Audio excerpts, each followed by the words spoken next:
In this lecture, I'll guide you कि आपने ये जेनेटिक एल्गोरिदम की असाइनमेंट जो है वो सॉल्व किस तरह से करनी है, इम्प्लीमेंट किस तरह से करनी है पाइथन में. So before starting that assignment, first of all आप बेसिक आइडिया ऑफ जीए के लिए ये लिंक मैंने मेंशन किया हुआ है. आपको इसे जो है वो देखना पड़ेगा, विज़िट करना पड़ेगा.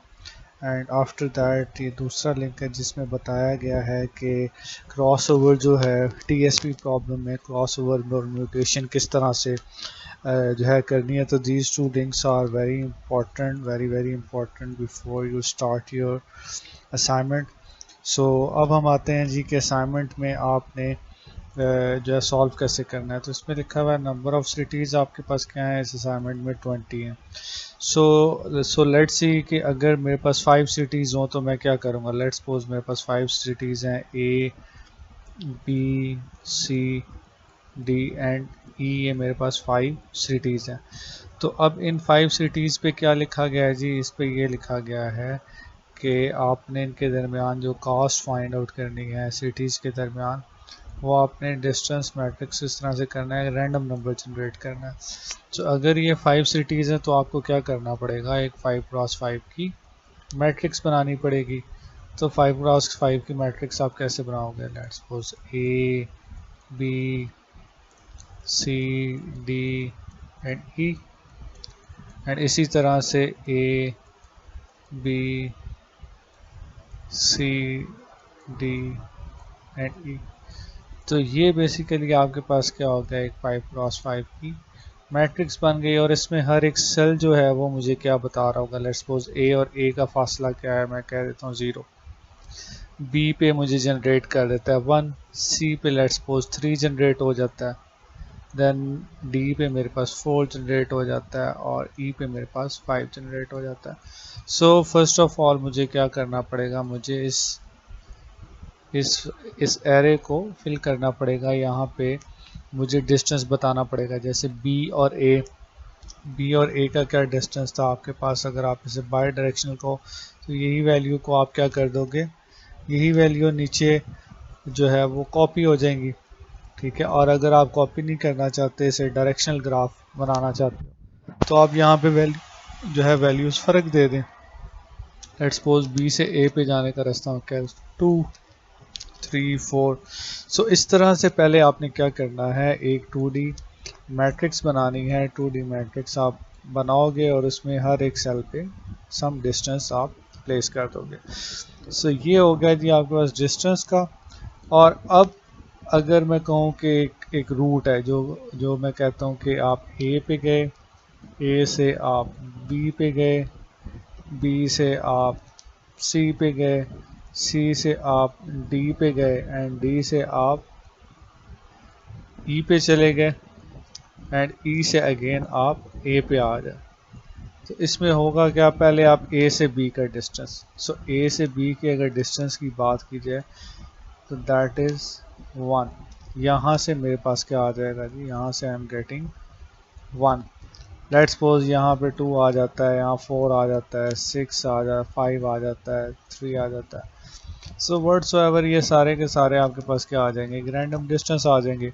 इन सबको ऐड करूँगा तो 3 + 3 6, 6 प्लस 6 प्लस 4 10 एंड 15. सो यहाँ पे मेरे पास डिस्टेंस आएगा, ये 15 आएगा. ठीक है जी. और 15 आने के बाद यहाँ पे क्या लिखा गया है जी, यहाँ पे लेट्स सी. अब इसके बाद क्या है, ये आपके पास जो है फिटनेस क्या है आपके पास, fitness is your 100 minus cost. तो लेट्स सपोज अगर यहाँ पे मेरे पास कॉस्ट आई थी 15, तो मेरे पास इसकी फिटनेस क्या होगी जी, fitness will be 100 minus 15. So here fitness value will be क्या आ जाएगी जी आपके पास, विल बी 85. तो इसी तरह से आप क्या करोगे, हर एक क्रोमोसोम की, हर एक रूट की क्या करोगे, आप फिटनेस मेजर करोगे. फिटनेस मेजर करने के बाद फिटनेस रेशियो के लिए आपको क्या करना पड़ेगा, जितने भी फिटनेसेस होंगे उन सबको एडअप करके उसे क्रोमोसोम की वैल्यू से डिवाइड करोगे तो आपके पास क्या आ जाएगी, फिटनेस आ जाएगी. और उसके बाद अब आपने क्या फाइंड आउट करना है जी, इसके बाद आपने जो चीज़ फाइंड आउट करनी है वो फाइंड आउट करना है जी क्रॉस ओवर और म्यूटेशन आफ्टर 5 जनरेशन। इसका मतलब है स्टार्ट में आपके पास C1 C2 क्रोमोसोम्स थे, लेट्स सपोज C3 C4 ये क्रोमोसोम्स थे, ठीक है। इनकी कोई एक फिटनेस वैल्यू आई होगी, इनकी कोई फिटनेस रेशियो आई होगी, ठीक है। अब यहाँ पे इट्स योर चॉइस कि आप रैंक बेस को यूज़ करें फॉर सिलेक्शन, कि रैंक बेस वैल्यू को आप यूज़ कर लें, या आप रॉलेट व्हील को यूज़ कर लें। सो ये उन जो अबव वीडियोस मैंने बताई हुई हैं उनके अंदर ये चीज़ें डिस्कस्ड हैं। और इसके बाद आपके पास जो म्यूटेशन है वो भी जो सेकंड वीडियो है मेरे पास उसके अंदर मैंने बताई हुई है।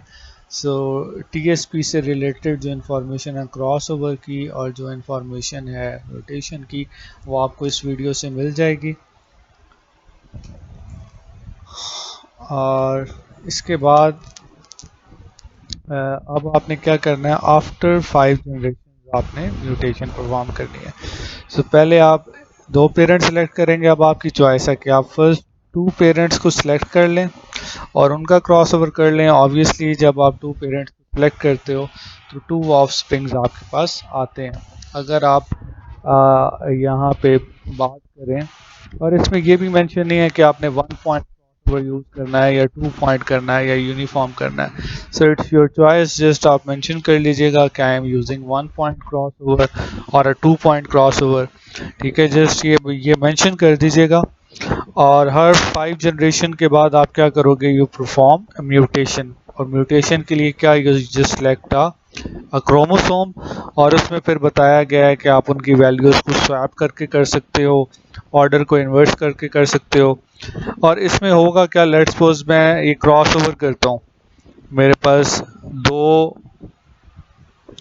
दो मेरे पास क्रोमोसोम्स हैं, ठीक है। मैं कहता हूँ कि C1 क्या है आपके पास, लेट्स सपोज आप कह दो ए से बी, बी से D, E, C and A. So this is my 1 chromosome. And दूसरा आपके पास क्या होगा, दूसरा आपके पास होगा जी, मैं कह देता हूँ ए, सी, डी, ई, बी एंड ए।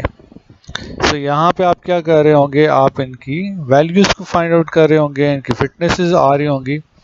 और जब आप इस पे क्रॉस ओवर परफॉर्म करोगे लेट्स सपोज यहाँ पे, तो जस्ट ये फ़र्क आएगा कि अब आपके पास डिस्टेंसेस जो हैं वो चेंज हो जाएंगे। लाइक अगर पहले ए बी सी जो ए बी डी था, उसके बाद लेट्स सपोज अगर मैं इनको स्वैप कर दूं, यहाँ पे चलिए म्यूटेशन इज़ इजी, तो मैं म्यूटेशन अगर कर दूं, उनको स्वैप कर दूं, सी ई कर दूं, तो फ़र्क ये पड़ेगा, इनका डिस्टेंस चेंज हो जाएगा अगर आपने चेंज रखा हुआ है। तो इस केस में क्या होगा, आपके पास एक नया ऑफ स्प्रिंग आ जाएगा।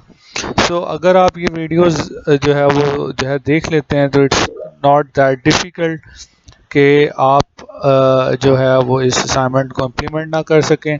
हाँ, बेसिक नॉलेज आपको पाइथन की होनी चाहिए कि पाइथन के अंदर एक 2D एरे किस तरह से बनाते हैं। 2D एरे अगर आपको बनानी आती है, रैंडम नंबर जो है जनरेट करना, वो आप इंटरनेट पे देख लें कि वो आप किस तरह से करेंगे।